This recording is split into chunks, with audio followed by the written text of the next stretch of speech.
ओम धन्वंतराय नमः। पंचकर्म के जो पहले के कर्म थे, वमन और विरेचन, उसको हमने डिटेल में देख लिया है। उसकी वीडियो हमारे चैनल पे अपलोडेड है, वो आप देख सकते हैं।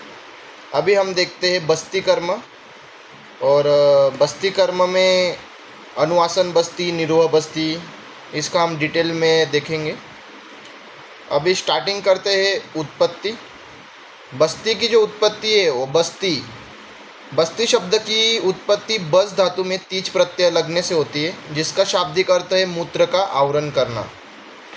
और उसी में देखो बस प्लस तीज प्रत्यय, बस्ती आवरण होती मूत्र, मतलब कि मूत्र में जो आवरण होता है उसे बस्ती कहते हैं।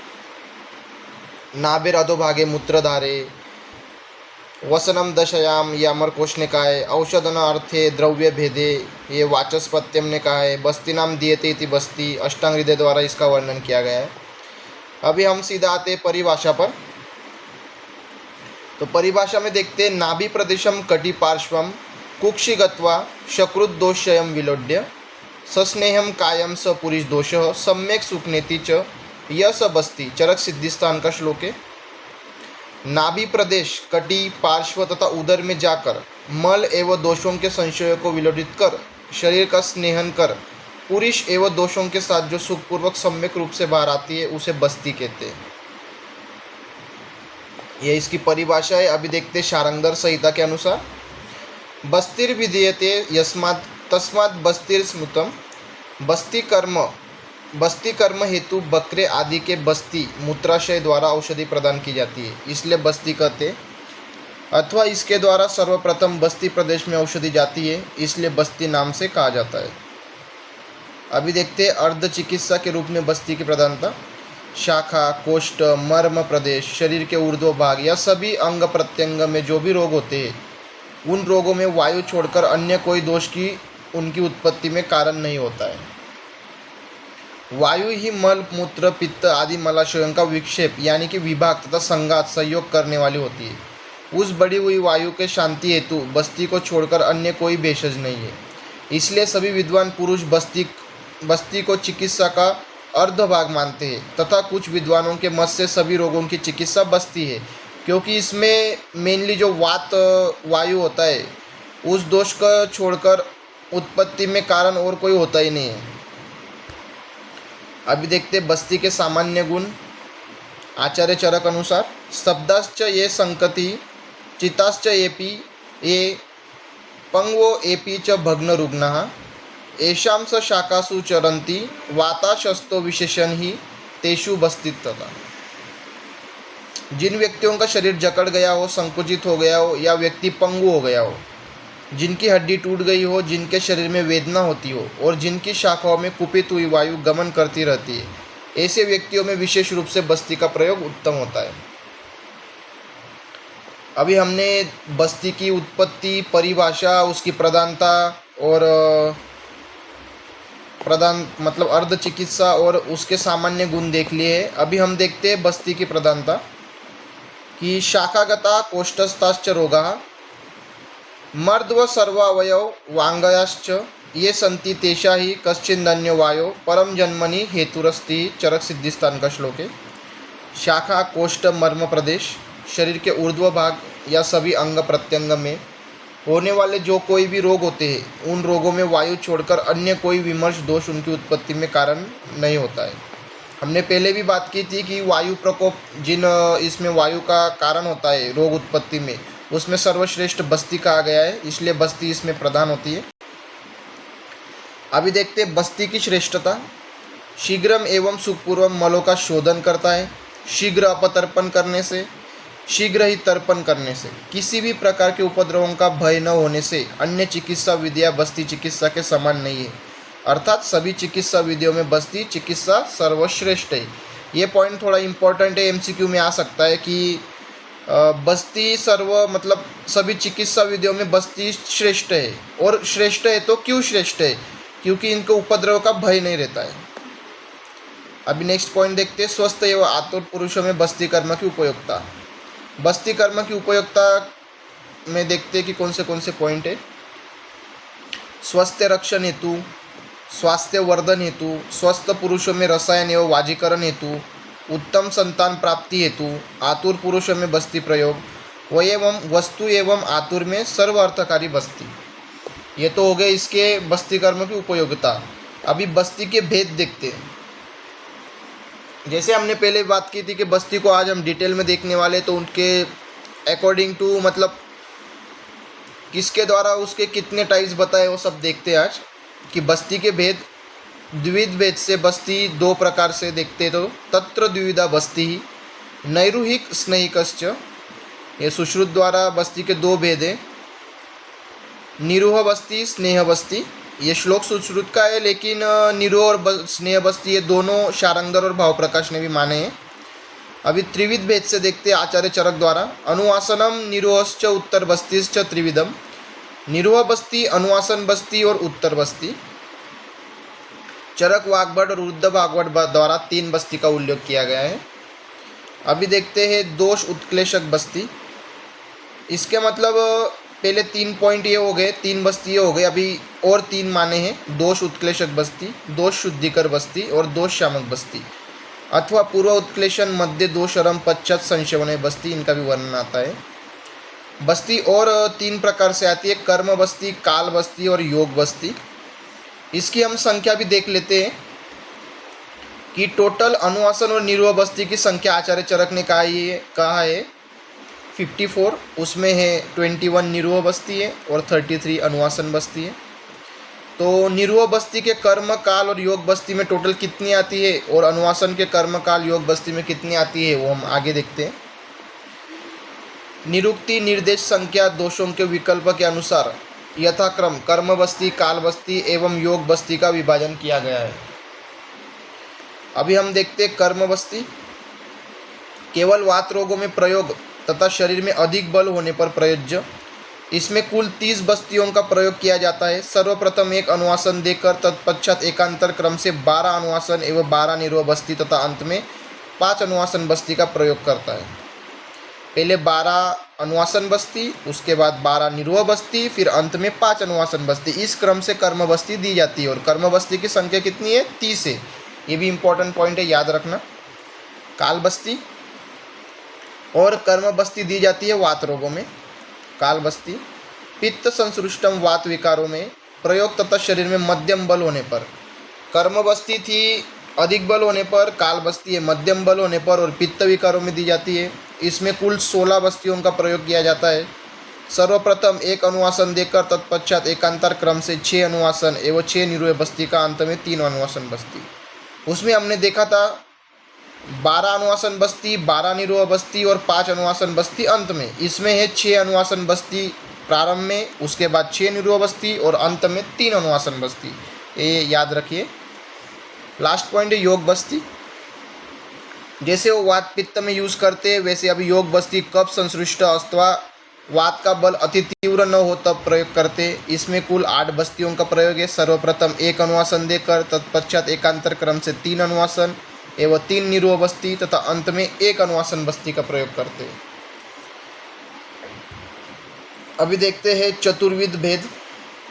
चतुर्विध भेद से पक्वाशयगत, मूत्राशयगत, गर्भाशयगत, उरनगत बस्ती। सेकेंड है शोधन, लेखन, स्नेहन, ब्रहन बस्ती आचार्य सुश्रुत द्वारा।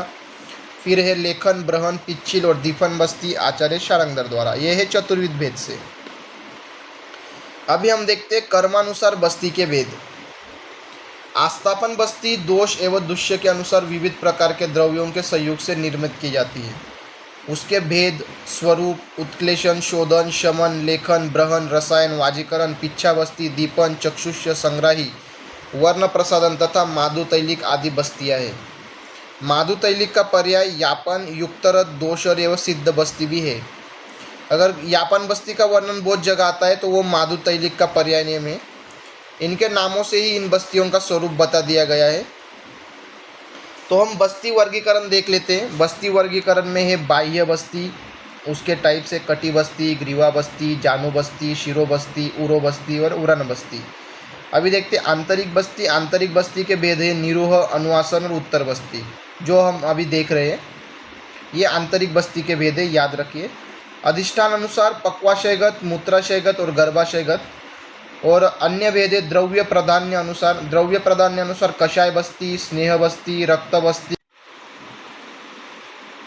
अभी देखते हैं बस्ती के अयोग्य। हमने योग्य तो देख लिए, निरुआ बस्ती के अयोग्य। अजीर्ण, अतिस्निग्ध, पीत स्नेह, उत्कृष्ट दोष, मंदाग्नि, यान क्लांत, अति दुर्बल, शत्रुष्ण क्षमार्थ, अतिक्रूश, भुक्त भक्त, पितोदक, वमित एवं विरिक्त पुरुष, कृतनस्य, कृद्ध, भीत, प्रसक्त, छर्दी, निष्ठाविका, श्वास, कास, हिक्का, मत, मृच्छिद, बद्धोदर, छिद्रोदर, दकोदर, आधमान, अल्सक, विसूचिका, आमदोष, प्रजाता, आमतिसार, मधुमेह और कुष्ठ। यह है निरु बस्ती के अयोग्य। अभी हम देखते हैं बस्ती का क्रम। सायं च भोज्यम परतो द्वयवे वा त्रये अनुवासनो अहनि पंचमे वा त्रये त्रये वाप्यर्थ पंचमे दद्यान्य अनि रुहाद अनुवासनम च चरक सिद्धिस्थान का श्लोक है। इसमें देखते हैं अनुवासन तथा निरुह बस्ती का क्रम। जब अनुवासन बस्ती में प्रयुक्त स्नेह गुदा से बाहर निकल जाए तब रात भर रखकर दूसरे दिन प्रातःकाल, दिन में और सायंकाल में भोजन दे। इसके बाद दूसरे दिन अथवा तीसरे दिन अथवा पाँचवें दिन अनुवासन बस्ती देनी चाहिए। निरुह बस्ती देने के 3 दिन पर अथवा पाँचवें दिन अनुवासन बस्ती देनी चाहिए। दूसरे दिन, तीसरे दिन अथवा पाँचवें दिन अनुवासन बस्ती दे, या निरुह बस्ती देने के 3 दिन अथवा पाँचवें दिन अनुवासन बस्ती देनी चाहिए। मतलब ऑड नंबर पे अनुवासन बस्ती देते हैं। अभी देखते हैं आस्थापन बस्ती की विधि। आस्थापन बस्ती में पहले आता है पूर्व कर्म। पूर्व कर्म में है संभार संग्रह। संभार संग्रह में आता है पंचकर्म भवन, बस्ती कक्ष, आवश्यक उपकरण एवं सामग्री, बस्ती हेतु, वो हमको सब कलेक्ट करना है। औषधि संग्रहण करना है। उसके पश्चात हम रोग रोगी की परीक्षा करते हैं। उसमें आस्थापन बस्ती योग्य अयोग्य परीक्षण, अष्टविध परीक्षा, 10वीं परीक्षा, नव परीक्षा विषय आदि को हम देखकर उसकी परीक्षा करते हैं। उसके बाद उसमें दोष स्थिति, दुष्य अनुसार बस्ती है उसकी संख्या का हम निर्धारण करते हैं। उसके बाद है मात्रा निर्धारण। अभी हम देखते हैं कि वही अनुसार निरुह बस्ती का प्रमाण और मात्रा कितनी है। 1 वर्ष तक चरक अनुसार आधा प्रसूत और वाग्भट अनुसार 1 प्रकुंच। 1 से 12 वर्ष तक आधा प्रसूति से लेकर आधा प्रसूति बढ़ाना है इसमें, और वाग्भट में 1 प्रकुंच बढ़ाए। 12 वर्ष में 6 प्रसूति और इसमें है 12 प्रकुंच। 12 से 18 वर्ष तक 1 प्रसूति बढ़ाना है और इसमें 2 प्रकुंच बढ़ाना है वाग्भट में। 18 वर्ष एवं 19 से 70 साल तक 12 प्रसूति है और इसमें 24 प्रकुंच है। मतलब 1 वर्ष तक 1 प्रसूति है और 12 वर्ष तक आधा प्रसूत बढ़ाना है, और 12 वर्ष में सीधा 6 प्रसूत हो जाता है, और 12 से 18 तक फिर आधा प्रसूत बढ़ाना है, और 18 से वर्ष से मतलब 19 से 70 वर्ष तक 12 प्रसूत हो जाता है, और 70 वर्ष में भी 16 वर्ष के बराबर 10 प्रसूति। अगर पूछा कि कितना प्रसूति हमको मात्रा बढ़ानी, तो आधा प्रसूति बढ़ानी है, और जो 70 वर्ष का वृद्ध है उसकी मात्रा कितने वर्ष के बराबर है, वो है 16 वर्ष के बराबर, दैट इज 10 प्रसूति। अभी 5वां पॉइंट है निरुह बस्ती निर्माण विधि एवं बस्ती मात्रा। काल निर्धारण, कौन से काल में बस्ती देना है।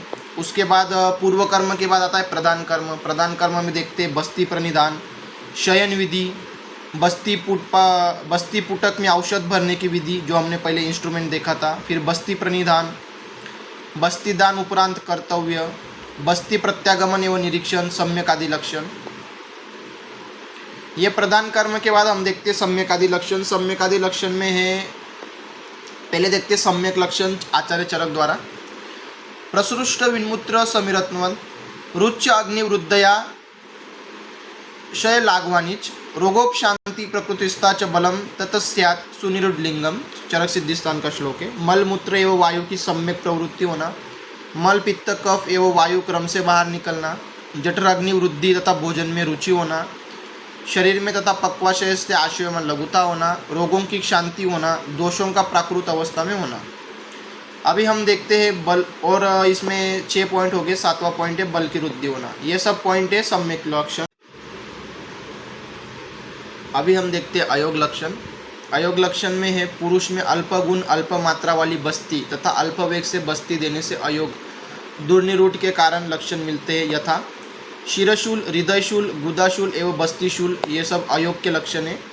लिंग में शोफ होना तथा मूत्र त्याग करने में पीड़ा होना, प्रतिशाय होना, विकृतिका होना, हृल्लास होना, अरुचि तथा शरीर में जड़ता उत्पन्न होना, हीन मात्रा में मल एवं वायु निकलना अथवा मारुत एवं मूत्र संग होना, श्वास की वृद्धि होना, ये सब अयोग के लक्षण हैं। अभी देखते अतियोग। अतियोग में विरेचन के अतियोग के जो लक्षण कहे गए उन्हीं लक्षणों को निरोग के अतियोग में समझना चाहिए, ये भी इंपॉर्टेंट पॉइंट है। कफ, रक्त एवं पित्त का क्षय हो जाता है जिससे वात का प्रकोप होता है। वात प्रकोप से शरीर में शून्यता, अंगमर्द, क्लम, कंप, निद्रानाश, बलक्षय, तम प्रवेश, उन्माद तथा हिक्का उत्पन्न होता है।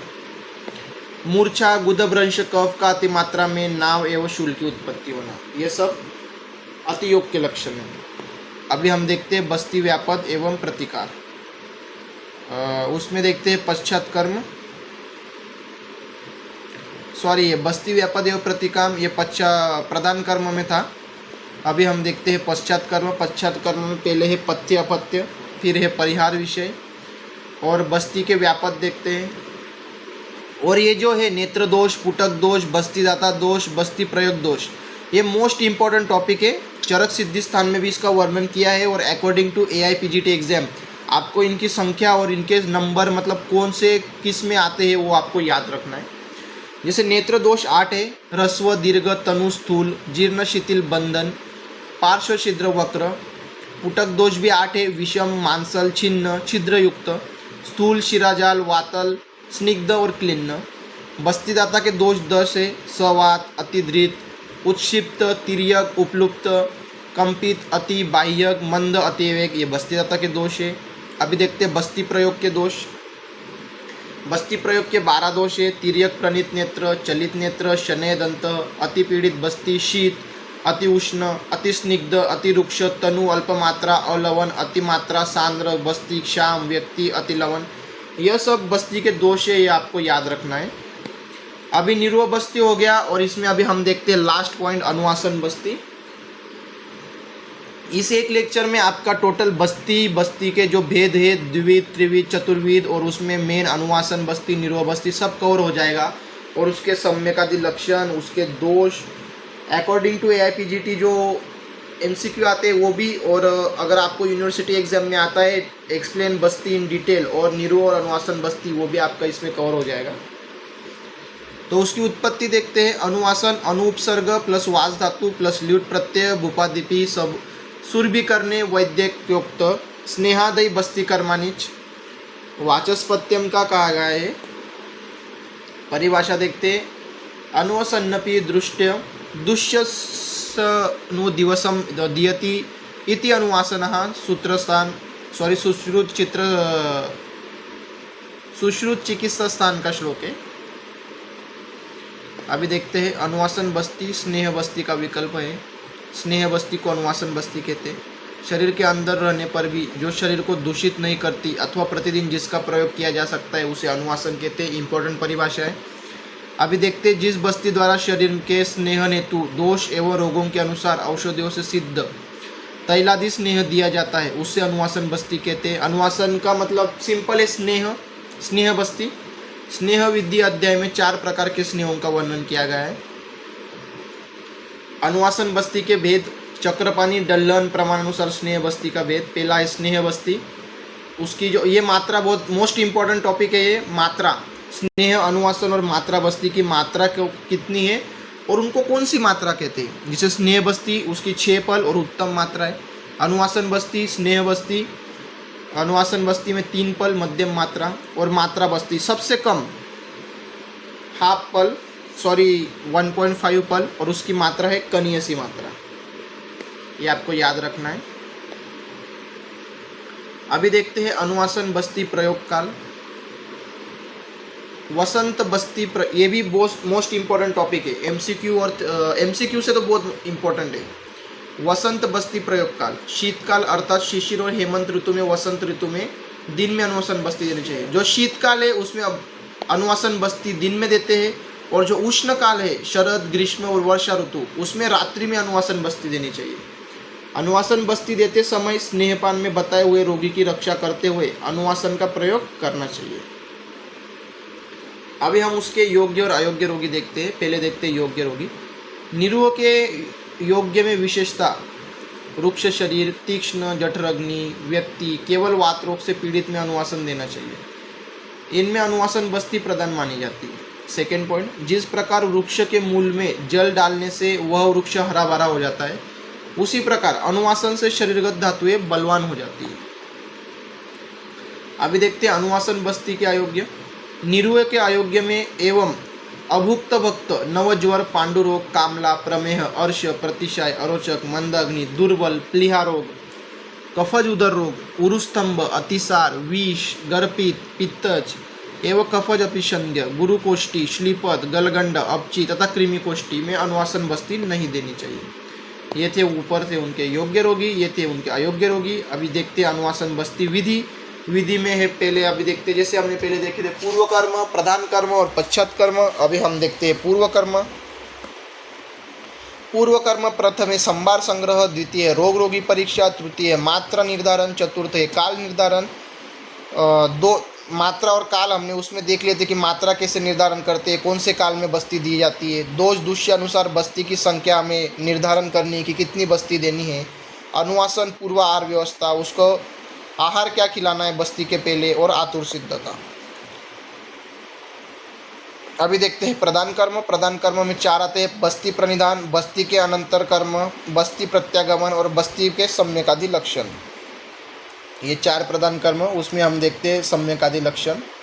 उससे पहले हम देखते हैं कि हमने पहले ही बात की थी कि टोटल बस्ती है 54, अनुवासन 33, निरुआ 21। उसमें 3 प्रकार है, कर्म, काल, योग। अभी अनुवासन की कर्म बस्ती है 18, काल बस्ती है 9 या 10 और योग बस्ती है 5। अभी हम देखते हैं अनुवासन बस्ती के सम्यकादि लक्षण।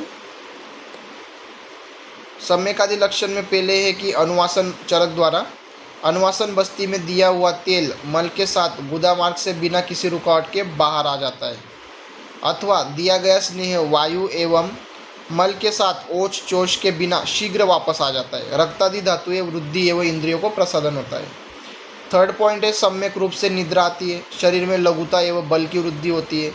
फोर्थ पॉइंट है उचित काल में मल मूत्रादि के वेग आते हैं, ये उसके सम्यक लक्षण हो गए। अभी देखते हैं अयोग। अयोग में शरीर के जो अध प्रदेश, उदर, बाहु, पीठ तथा पार्श्व में पीड़ा होती है। शरीर में रुक्षता एवं खरता होती है। मल मूत्र एवं वायु का अवरोध होता है।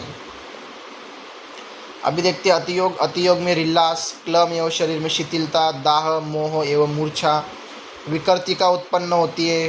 प्रवाहिका एवं शूल उत्पन्न होता है। ये है बस्ती के अनुवासन बस्ती के सम्यकादि लक्षण। अभी हम देखते हैं पश्चात कर्म। पश्चात कर्म में है बस्ती कर्म में पथ्य, पथ्य क्या देना है, अपथ्य, परिहार, विषय, ये सब पश्चात कर्म में आ जाता है। और इसके व्यापक आचार्य चरक द्वारा ही मोस्ट ऑफ टॉपिक हमने चरक से ही लिया है कि आचार्य चरक ने इसका बस्ती का वर्णन किया है। चरक द्वारा षडापद, वात आवृत, पित्त आवृत, कफ आवृत, अत्यन्न आवृत, पुरुष आवृत तथा अभुक्त अवस्था में स्नेह बस्ती देने से व्यापद उत्पन्न होते हैं। ये जो 6 व्यापद है ये आपको याद रखने, ये भी मोस्ट इम्पॉर्टेंट है। और थैंक यू, धन्यवाद। यहाँ पर हमने बस्ती टॉपिक कंप्लीट किया है। इसके पहले हमने वमन और विरेचन भी कंप्लीट कर लिया है। अगर आपको उसके जो नोट्स चाहिए तो सब हैंड रिटन है और सब मैंने खुद से निकाले हुए नोट्स से। आपको इससे आपका पूरा टॉपिक अकॉर्डिंग टू आपकी यूनिवर्सिटी एग्ज़ाम और MCQ एग्ज़ाम सब टॉपिक कवर हो जाएंगे। आपको अगर वीडियो पसंद आया हो तो हमारे चैनल को सब्सक्राइब कीजिए और वीडियो को शेयर कीजिए। Thank you.